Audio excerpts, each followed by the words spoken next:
Hey, welcome to Think Thursday from the Alcohol Minimalist podcast. Think Thursday is all about your beautiful, brilliant human brain. We're talking neuroscience. We're talking behavior change. We are talking about your mindset. Are you ready to get started? Let's go. Welcome to Think Thursday from the Alcohol Minimalist podcast. I'm your host, Molly Watts, and this episode of Think Thursday may be one of my all-time favorites. I don't know. We haven't even recorded it yet, but are you a water person? I am definitely a water girl. I grew up swimming. I swam on swim team. I have loved baths since I can remember.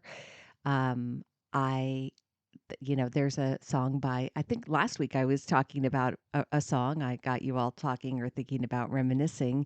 And today I am hearing another song by the Little River Band, but now it's Cool Change. And it says, I was born in the sign of water, and it's there where I feel my best.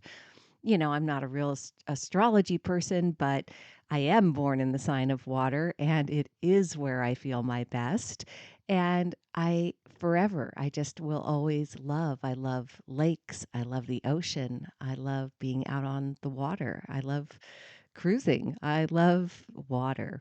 And this episode is kind of all about it because water is one of those things that we all probably take for granted, especially here in the Western world, but it is an ancient tool for taking care of your brain. And on Think Thursday, we are all about something that is supporting our brain's health. We are going to talk about something very accessible today in terms of water. And it's not just in the make sure you stay hydrated kind of way. We're going to dive deep into how water can support your brain, your nervous system, your emotional state, and your capacity for real sustainable behavior change, because ultimately that's kind of what it's all about. Being able to have a healthy, happy brain makes implementing any kind of change that you want to make in your life easier. And an overstressed, undernourished, underhydrated, under happy brain can make change kind of feel impossible, right? We are exploring 4 ways today to use water as a healing, regulating, and mindset boosting tool. So you ready?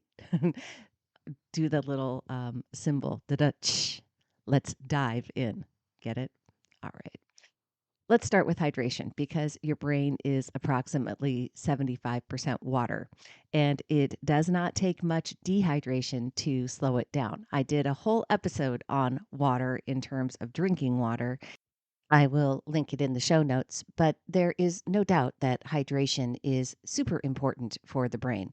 That's not to be that's not what I'm saying in this episode, is that we need to that hydration isn't important, because if you're trying to make a mindset shift, tackle a new habit, or simply feel better emotionally, drinking enough water is step one. Hydration plays a direct role in your mood. And studies show that even mild dehydration raises cortisol, and that is your primary stress hormone, which you've talked about many times here on Think Thursday.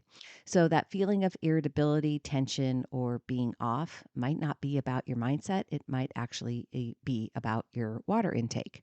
And here's a super simple practice to try. When you feel overwhelmed, distracted, or emotionally flooded, try drinking a full glass of water and give your brain a literal reset button. See if that helps. Mental clarity begins with physical care, and that starts with hydrating your brain. Now, let's shift from what you drink to what you hear. The sound of water, waves, rain, rivers, has a unique ability to activate your parasympathetic nervous system. And that's your body's natural rest and digest mode. And it's the state you need to be in to reflect, grow, and create new neural pathways.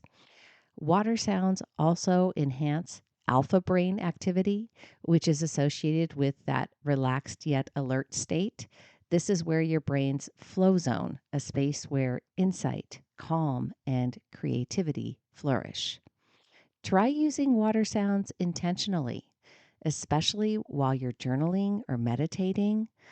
I am I listen to water sounds a lot when I'm trying to sleep, but also just in terms of meditation and relaxation.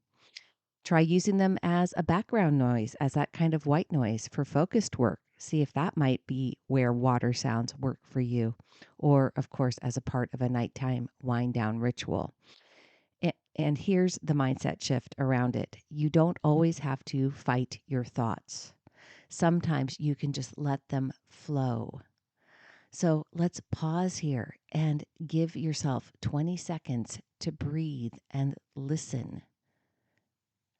Now, I would encourage you, get some water sound, right? Do you know like water sounds that I'm talking about? I have them on my sleep app. But do this for yourself. Pause for 20 seconds and just listen to water. I promise you, you will feel better. The third way that we're going to use water is using warm water. Now, if you've listened to this podcast for any length of time, you've heard me, I'm sure, mention that I take baths. I am a big bath taker. I routinely take typically 2 baths a day, but I definitely love warm water. And whether it's a hot bath, shower, even a foot soak, there's actually powerful neurobiological benefits to immersing your body in warm water. It does reduce cortisol, it lowers blood pressure, it improves sleep quality, and it triggers the release of oxytocin, which is your brain's kind of feel good bonding hormone. It's a natural signal to your nervous system that you are safe. And that's crucial because real change doesn't happen when you are in flight or fight mode, when you are in panic, right? It happens when you feel safe and you are able to express some self compassion.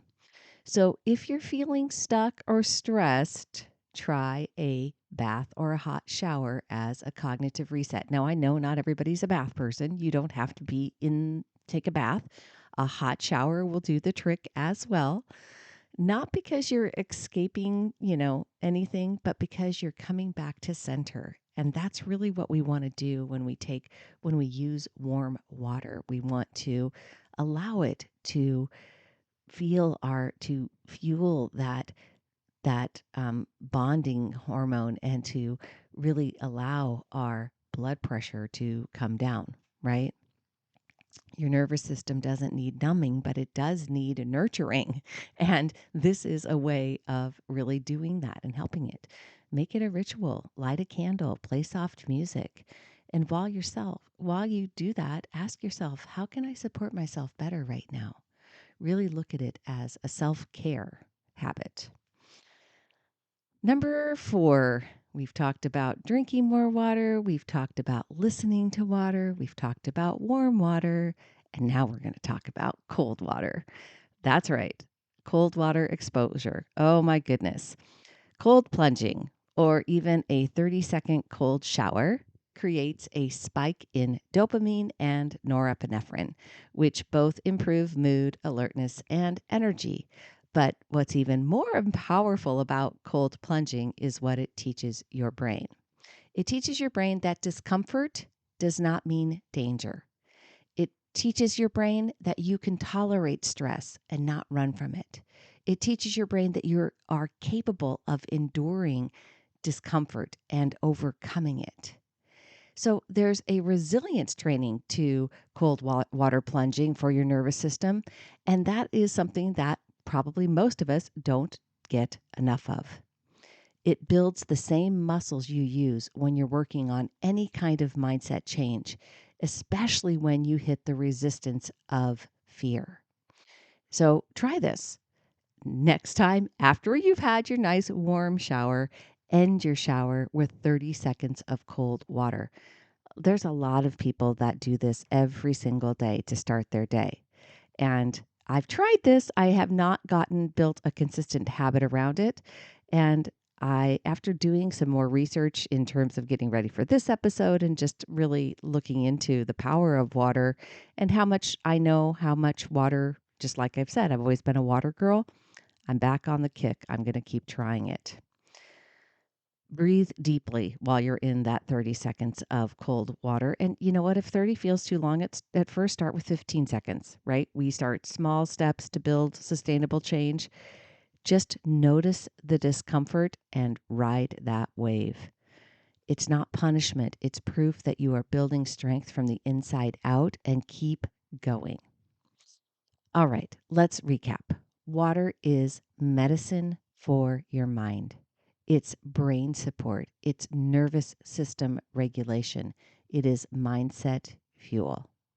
And you can use it in 4 powerful ways. Number 1, drink water to hydrate your brain. Number 2, listen to water to create calm and clarity. Number 3, soak in warm water to reset and restore.